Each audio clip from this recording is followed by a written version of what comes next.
नमस्कार बच्चों, आपका स्वागत है कटारे फार्मेसी के एक और शानदार और बेहतरीन लेक्चर में। तो बच्चों, कटारे फार्मेसी डी फार्म में हम पढ़ रहे हैं बच्चों ग्रेविमेट्रिक एनालिसिस और इम्प्योरिटीज के बारे में। आज हम पढ़ेंगे कि ग्रेविमेट्रिक एनालिसिस आखिरकार क्या होता है।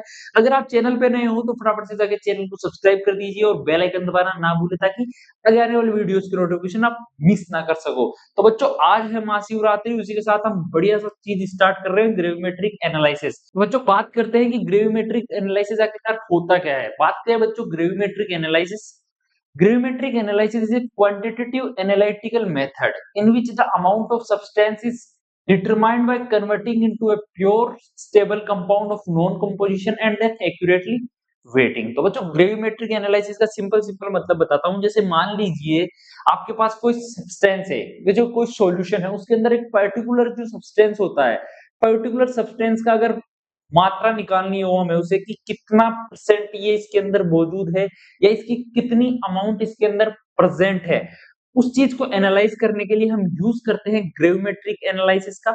और ये कैसे यूज किया जाता है बच्चों, इसके बारे में आज हम डिटेल में पढ़ेंगे। तो बच्चों, ये डेफिनेशन से हमें पता चल रहा है कि by converting into a pure stable compound of known composition. अब बात करें कि हमें जो उसके अंदर, जैसे मान लीजिए कोई सॉल्यूशन है उसके अंदर क्लोराइड की मात्रा हमें जाननी है कि क्लोराइड कितने परसेंट में मौजूद है उसके अंदर, या कितने ग्राम प्रेजेंट है, या कितनी उसकी क्वांटिटी उस सॉल्यूशन के अंदर प्रेजेंट है।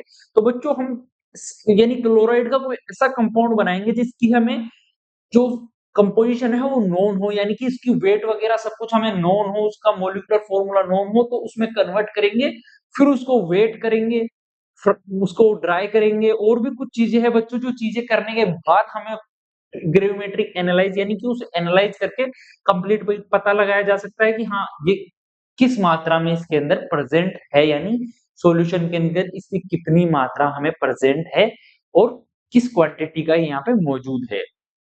बात करें ग्रेविमेट्रिक विश्लेषण एक मात्रात्मक विश्लेषण विधि है जिसमें किसी पदार्थ की मात्रा को उसे ज्ञात संगठन वाले शुद्ध और स्थिर यौगिक में बदलकर सटीक रूप से तौलने पर द्वारा निर्धारित किया जाता है। फॉर एग्जाम्पल बात करें, जैसे मान लीजिए कि क्लोराइड की मात्रा नापनी हो तो हमें सिल्वर नाइट्रेट से रिएक्शन करवानी पड़ती है, फिर एजीसीएल बन जाता है। एजीसीएल की वैल्यू हमें नोन होती है, जो क्लोराइड की हमें नोन होती है, फिर उसको ड्राई किया जाता है, फिर उसके बाद में उसको वेट किया जाता है। बच्चों, आगे बात करेंगे डिटेल में इसकी। अब जानते हैं कि इंपोर्टेंट पॉइंट्स, मोस्ट एक्यूरेट और प्रिसाइज क्लासिकल मेथड भी इसे बोलते हैं, क्योंकि सबसे ज्यादा प्योर और इम्प्योरिटीज के बारे में बता देता है ये मेथड हमें। डायरेक्टली जो हमारा जो फिक्स अमाउंट प्रेजेंट होता है उसको ही हमें स्टेबल कंपाउंड में बना के उसको वेट किया जाता है, तो डायरेक्टली प्योर सब्सटेंस बता देता है, यानी कि मोस्ट एक्यूरेट और प्रिसाइज के क्लासिकल मेथड भी से हम बोलते हैं। ये फार्मास्यूटिकल एंड केमिकल लेबोरेटरीज में वाइडली यूज होता है, मतलब बहुत ही ज्यादा यूज होता है, कॉमनली यूज होने वाला ग्रेविमेट्रिक एनालिसिस ही होता है। आगे बात करते हैं बच्चों, आई होप आपको समझ में आया होगा प्रिंसिपल ऑफ ग्रेविमेट्रिक एनालिसिस। अब बात करें कि ग्रेविमेट्रिक एनालिसिस के प्रिंसिपल्स की, ये होती कैसे है ग्रेविमेट्रिक एनालिसिस, तो उसकी बात करते हैं। The substance to be estimated is chemically converted into pure stable and insoluble compound. जो सब्सटेंस होता है, जैसे मान लीजिए किसी सॉल्यूशन के अंदर एक सब्सटेंस है, उसको pure and stable and insoluble compound के अंदर बदल लिया जाता है रिएक्शन करवा के, विच इज देन प्रिसिपिटेटेड। उसके बाद में वो प्रिसिपिटेट बना दिया जाता है, यानी कि एक सॉलिड सब्सटेंस बन जाता है, फिर उसको फिल्टर किया जाता है, फिर वॉश किया जाता है, फिर ड्राई या इग्निटेटेड। इग्निटेटेड का मतलब होता है बच्चों की हीट देना ताकि उसमें मॉइस्चर प्रेजेंट ना हो, इतनी ज्यादा हीट देना कि उसमें मॉइस्चर प्रेजेंट ना हो, फिर उसके बाद में उसे वेट किया जाता है from its non chemical composition, यानी कि एक स्टैंडर्ड सॉल्यूशन जो कि एक नॉन कंपोजिशन वाला होता है, उसके साथ the amount of analyte in the original sample is calculated. उसके बाद उसका वेट कैलकुलेट किया जाता है इन कंपैरिजन करवा के। बच्चों, आई होप बच्चों आपको समझ में आया होगा।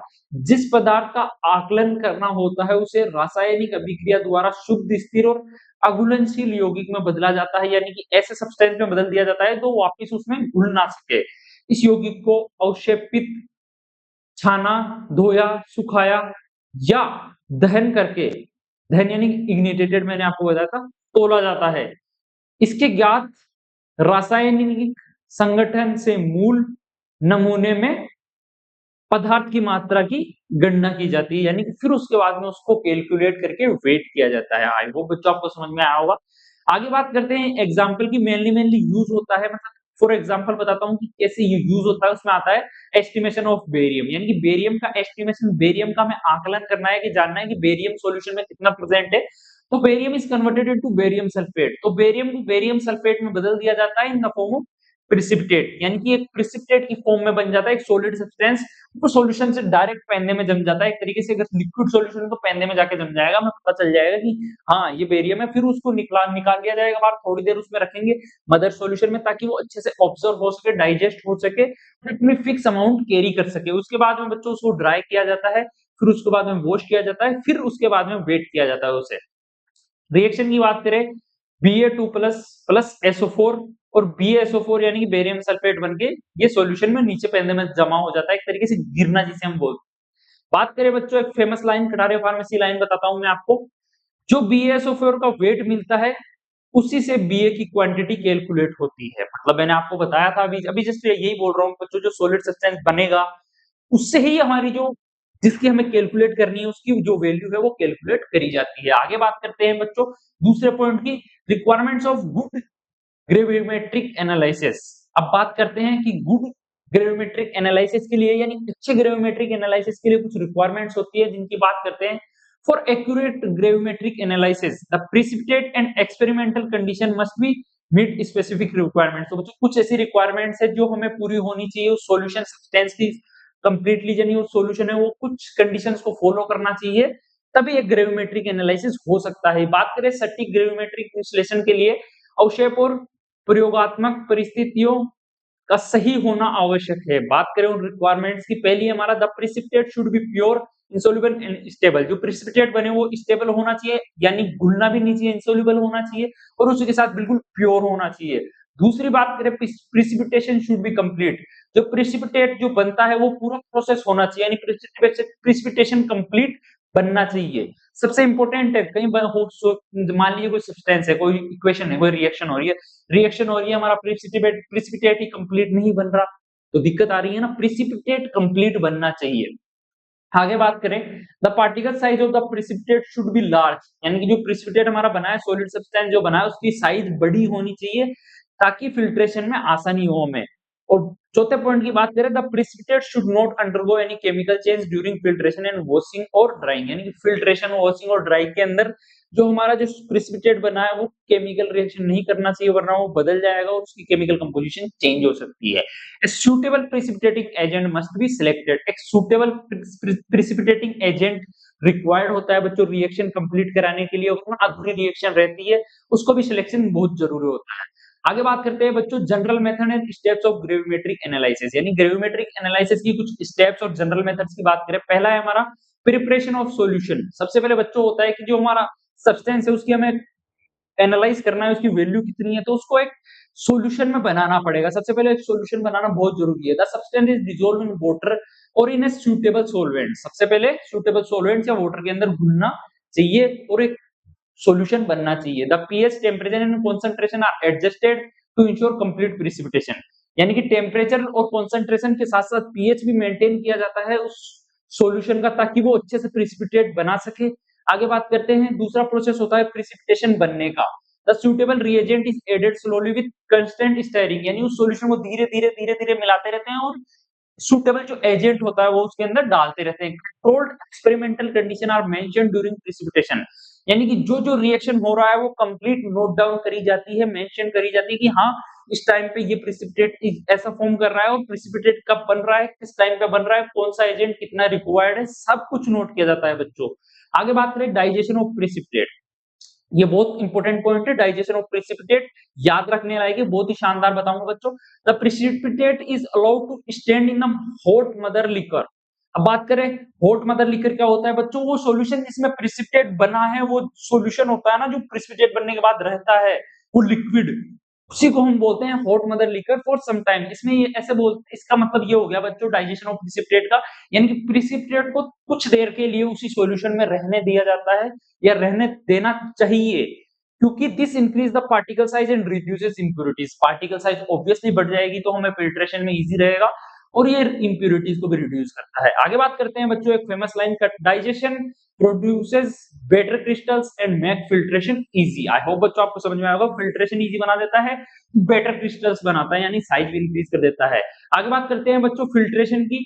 चौथा हमारा पॉइंट है फिल्ट्रेशन। फिल्ट्रेशन का मतलब होता है, filtration is the process of separating the precipitate from the solution using, मतलब जो सॉल्यूशन था उससे अलग करने का प्रोसेस, यानी जो प्रेसिपिटेट हमारा बना है उसे अलग करना उस सॉल्यूशन से, उस प्रोसेस को बोलते हैं हम फिल्ट्रेशन।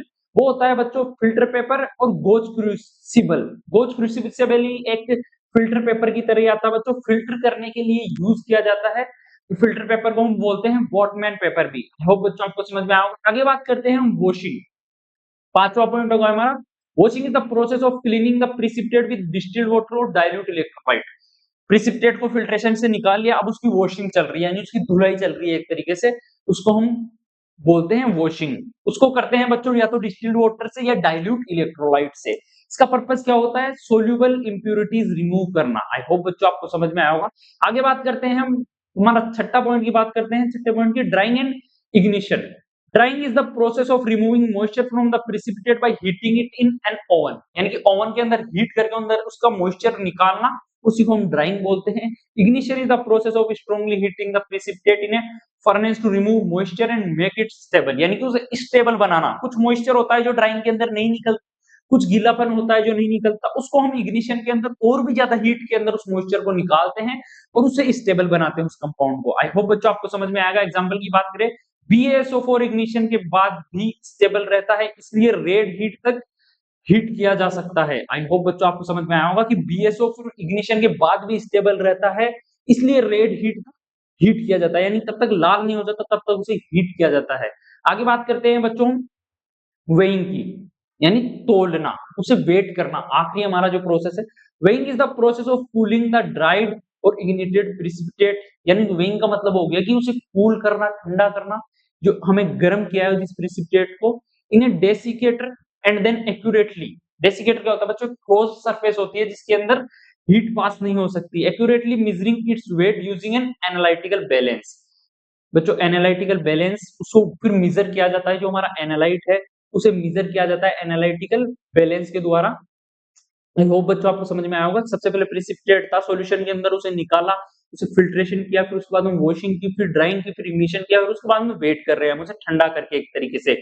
आगे बात करते हैं बच्चों कैलकुलेशन की। कैलकुलेशन हमारा लास्ट प्रोसेस है। इसका मतलब हो गया कि बच्चों calculation is the process of determining the amount of analyte. Analyte का अमाउंट मापना या जानने का प्रोसेस को हम कैलकुलेशन कहते हैं, using the non chemical formula, यानी कि जो हमें जिस कंपाउंड का हमें नोन था फॉर्मूला, उससे कैलकुलेट किया जाता है। जैसे मान लीजिए कि, जैसे एग्जांपल आएगा बच्चों, एग्जांपल लेंगे हम, एग्जांपल से समझाऊंगा आपको।